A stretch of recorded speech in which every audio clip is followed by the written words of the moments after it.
Hello friend, welcome to export import learning channel.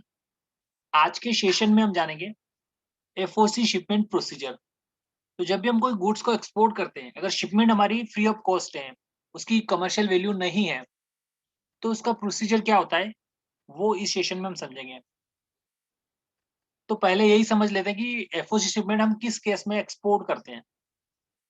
तो product exhibitions, for example हमारा कोई नया प्रोडक्ट लॉन्च हुआ है और हम उसका एग्जीबिशन करना चाहते हैं किसी अदर कंट्री में, जैसे दुबई हो गया, सिंगापुर हो गया। तो उस केस में हम क्या करेंगे, उस शिपमेंट को यहाँ से एफओसी भेजेंगे और उसका पर्पस लिखेंगे कि we are going to export this shipment under the exhibitions.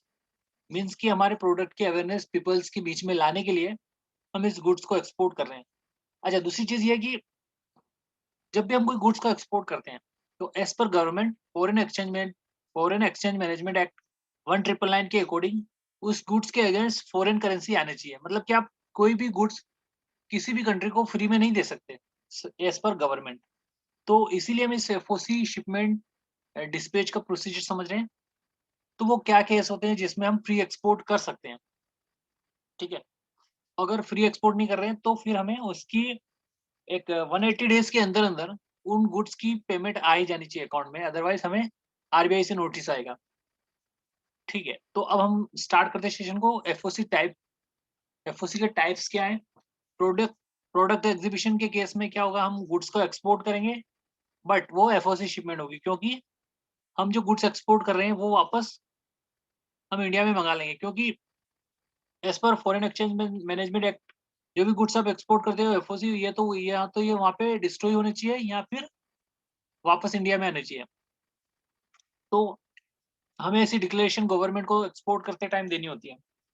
ठीक है, तो पहला जो इसका टाइप है वो प्रोडक्ट एग्जीबिशन। जब न्यू प्रोडक्ट लॉन्च होता तो हम बाहर एग्जीबिशन करते हैं। ठीक है, ये दूसरा आपका इसका टाइप है न्यू प्रोडक्ट सैंपल। ठीक, किसी भी बायर को हम सैंपल भेज सकते हैं फ्री ऑफ कॉस्ट। ठीक है, उसमें आपको जो इनवॉइस बनेगी वो कोई फॉरेन करेंसी आपकी आएगी नहीं। और तीसरा है कि वारंटी एंड रिप्लेसमेंट। तो जब भी गुड्स आपने भेजा है और वो खराब हो गया तो उस केस में आप नया नया गुड्स भेज सकते हो। पर उस केस में प्रीवियस जो ओरिजिनल जो गुड्स था उसके सारे डॉक्यूमेंट्स आपको कस्टम को दिखाने होंगे, तभी आप कर सकते हो। ठीक है, तो आगे बढ़ते हैं। Goods dispatch procedure. तो प्रोसीजर क्या है गुड्स को डिस्पैच करने का। ठीक है, procedure same to same normally है, जैसा हम गुड्स को डिस्पैच करते हैं वैसा ही है। इसमें भी कमर्शियल इनवॉइस से पैकिंग लिस्ट बनेगी। ठीक है, लेकिन यहाँ पे क्या होगा कि कमर्शियल इनवॉइस पे हम जो वैल्यू लिखेंगे वो इस पे हम मेंशन करेंगे कि नो फॉरेन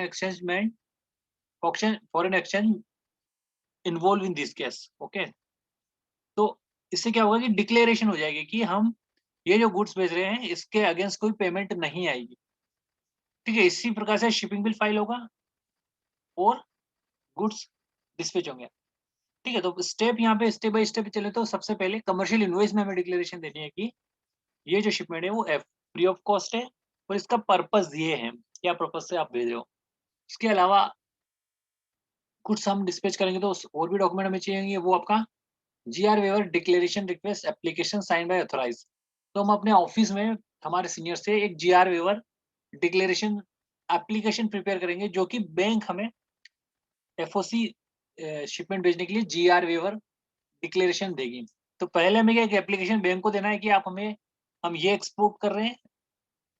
ठीक है, ये गुड्स एक्सपोर्ट कर रहे हैं और इसका पर्पस ये है और इनकी वैल्यू ये है, लेकिन हम इनको एफओसी एक्सपोर्ट कर रहे हैं। तो ये पूरी डिक्लेरेशन एक एप्लीकेशन रिक्वेस्ट पे देंगे, बिल नंबर, और अगर उसको पहले इंपोर्ट किया तो वो पूरी पुरानी डिटेल लगा के देंगे।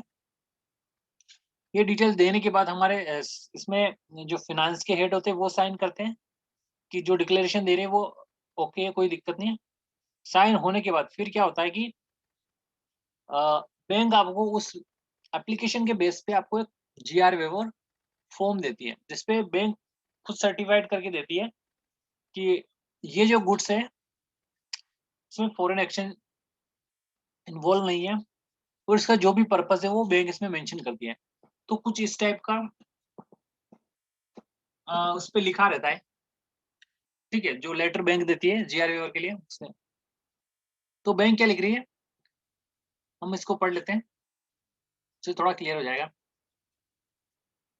ठीक है। तो based on document presented by exporter, तो ये खुद कुछ नहीं करिए, जो एक्सपोर्टर मतलब कि हमने जो डॉक्यूमेंट बैंक को दिया उसके बेस पे we certified that export documents not involve any foreign exchange, कि हमने डॉक्यूमेंट के बेस पे सर्टिफाइड कर लिया है कि इसमें कोई पेमेंट फॉरेन एक्सचेंज इन्वॉल्व नहीं है। ठीक है। Exporter is required to pay applicable custom duties and other tax as per exchange rules and regulations. ठीक है। तो यहाँ पे एक्सपोर्टर को as per rule and regulations सारी ड्यूटी पे करनी है।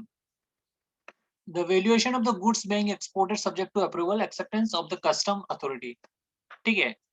जो गुड्स की जो फाइनल अप्रूवल वो कस्टम देगा, हम सिर्फ डिक्लेरेशन दे रहे हैं। ठीक है। इसके अलावा और भी इसने कुछ लिखा है। ठीक है। Exporter has undertake to submit bill of entry for reimport destruction certificate from the independent testing agency within the 1 month of import। ठीक है। तो यहाँ पे ये कहना चाह रहे हैं बैंक कि जो गुड्स है एक्सपोर्ट कर रहे हैं with in 1 month, importer country इसको टेस्टिंग पर्पस से ले जा रही है और इसको डिस्ट्रॉय करेगी। ठीक है। और उसका सर्टिफिकेट देगी, क्योंकि एज पर फॉरेन एक्सचेंज मैनेजमेंट एक्ट जो गुड्स आप एक्सपोर्ट कर रहे हो वहाँ पे डिस्ट्रॉय होने चाहिए, वापस इंडिया में आने चाहिए फ्री ऑफ कॉस्ट। तो ये बोल रहे हैं कि हम इसके डिस्ट्रक्शन सर्टिफिकेट इशू करवाएंगे विद इन 1 मंथ।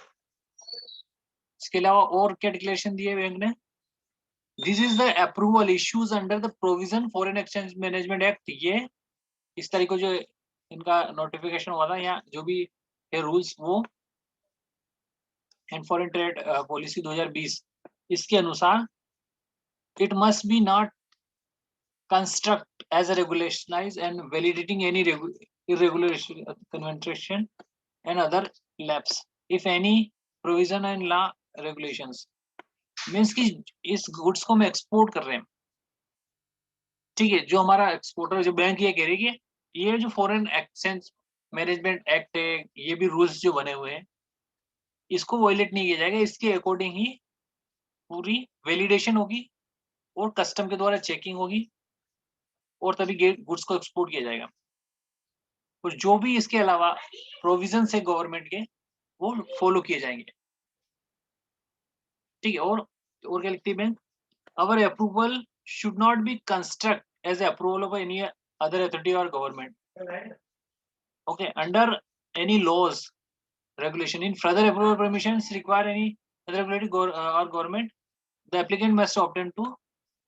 मतलब कि जो हमारी है सिर्फ ये बताना चाह रहे हैं कि हमने इन डॉक्यूमेंट के बेस पे ये बता दिया कि ये जो शिपमेंट है ये फ्री ऑफ कॉस्ट है और इसके डॉक्यूमेंट हमने चेक कर लिए तो हम जी और दे रहे हैं। लेकिन इसके अलावा अगर कोई और अप्रूवल इसको एक्सपोर्टर को चाहिए तो वो अपने हिसाब से करेगा, जो भी रिस्पेक्टिव अथॉरिटी से और भी regulations rules and provisions follow करने हैं तो वो एक्सपोर्टर करेगा।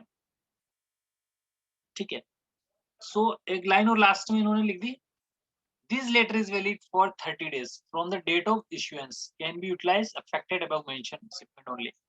ठीक है। और ये भी कह रहे हैं कि इस शिपमेंट के लिए इसमें ऊपर जो है शिपमेंट की डिटेल्स लिखी है कि सिर्फ ये जो लेटर है इस शिपमेंट के लिए ही यूज किया जाए। ठीक है। तो ये बैंक इस प्रकार से जीआर वेवर देती है। अब क्या होता है, जीआर वेवर डॉक्यूमेंट लग जाते हैं, कमर्शियल पैकिंग लिस्ट लग जाती है, तो फिर गुड्स को एक्सपोर्ट किए जाते हैं तो वहां पे क्या होता है कि इंस्पेक्शन की जाती है गुड्स की बाय गवर्नमेंट ऑफिसर। तो गवर्नमेंट ऑफिसर उस टाइम भी कोई भी ऑब्जेक्शन लगा सकता है कि जो गुड्स एक्सपोर्ट किए जा रहे हैं एफओसी वो जीआर वेवर ओके है या नहीं है, कौन सी बैंक का है, बैंक से क्वेश्चन कर सकती है या ईमेल भेज सकती है या कॉल भी कर सकते हैं। तो वहां पे हमें सेटिस्फेक्शन आंसर देना होता है एज हमारे गुड्स होल्ड हो जाते हैं। ठीक है। तो ये प्रोसीजर हमें फॉलो करना पड़ता है। तो यहाँ पे स्टार्टिंग प्रोसीजर क्या है, invoice commercial invoice packing list बनाई।